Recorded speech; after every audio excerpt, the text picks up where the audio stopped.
Hello mga Mars, samahan niyo nga pala ako magluto ng Moroccan tagine. Para feel na feel natin na Moroccan na ulam yung lulutuin natin. Abay, inaya ko na rin yung kanilang tradisyonal na lutuan. Kaya wag na kayo magtaka kung bakit yan ang ginamit kong lutuan. At ayan na nga, naglagay na ako ng olive oil. At syempre sibuyas. Damihan nyo yung sibuyas kasi yan yung magpapasarap dyan.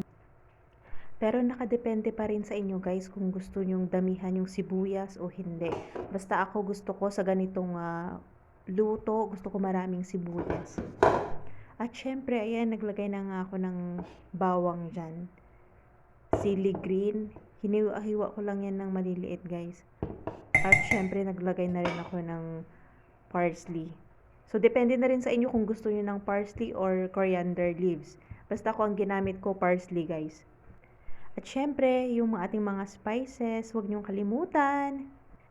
Nandiyan na yung turmeric powder, paprika powder, nor cubes, salt, black pepper, coriander powder, cumin powder.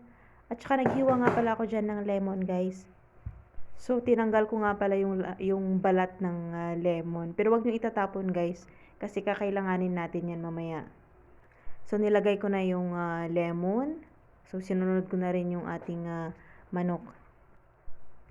Maliit kasi itong aking lutuan guys, kaya isang manok lang yung ginamit ko.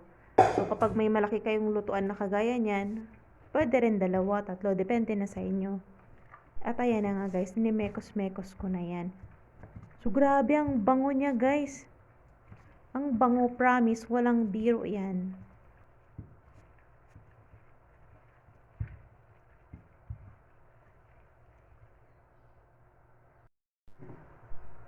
At ayan na nga guys, dinagdagan ko siya ulit ng olive oil.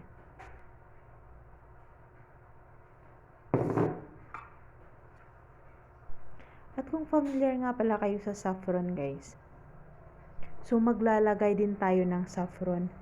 So ayan na nga, inihanda ko yung tasa, nilagay ko yung saffron, and then lalagyan natin yan ng mainit na tubig.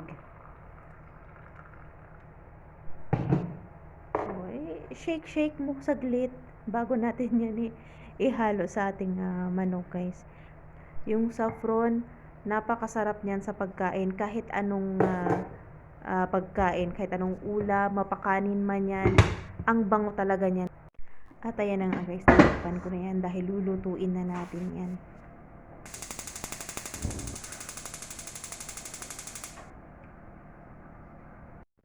At may nahiwa na nga pala ako ditong patatas. Dahil nga magluluto tayo ng potato chips. Dahil kapag naluto na yung ating manok guys, ilalagay natin sa taas ng tagine itong potato chips na ito. At ayan na nga, pinainit ko na yung ating kawali. Syempre nilagyan ko na rin yan ng mantika. Dinagdagan ko pa kasi kulang guys. Mas maganda kasi guys na kapag nagpiprito kayo, lalong-lalo kapag potato, maraming mantika at saka mainit talaga siya. At ayan na nga, sinubukan ko nga yan ng isang piraso kung pwede na ba nating prituhin yung ating potato. So dahil mainit na, pwede na, so go na. Mekos-mekos na yan mga Mars. Isipin nyo guys napakadali lang palang gumawa ng potato chips. So, antayin lang natin na mag-golden brown yan. Then, hahanguin natin. So, enough. Pwede na. Potato chips na. Makikita mo talaga guys na kung pantay ba talaga yung pagkahiwa mo o hindi. Tignan mo yung pagkahiwa ko. Sa dulo, brown na siya. Meaning, hindi pantay yung pagkakahiwa niya. Pero okay lang yan. May makapal, may manipis.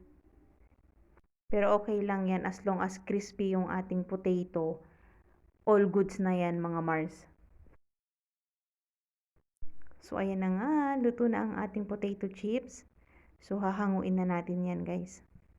Lilipat natin yan sa malinis na lalagyan.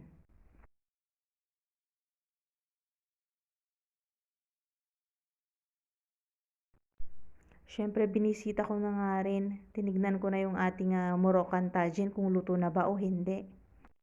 Sus, grabe ang bango talaga. So marami pa siyang sabaw guys. Kailangan pa natin medyo pakontiin yung sabaw niya. So, imekos-mekos nyo yan guys, dahan-dahan. Kasi mahirap na kapag masunog yan. At saka nga pala yung balat ng lemon kanina guys, hindi ko tinapon. Dahil ilalagay natin siya ulit. Dahil malapit na siyang maluto, ayan, nilagay ko yung balat ng lemon. Siyempre, yung ating potato chips, ilalagay na rin natin sa taas ng karne ng manok guys.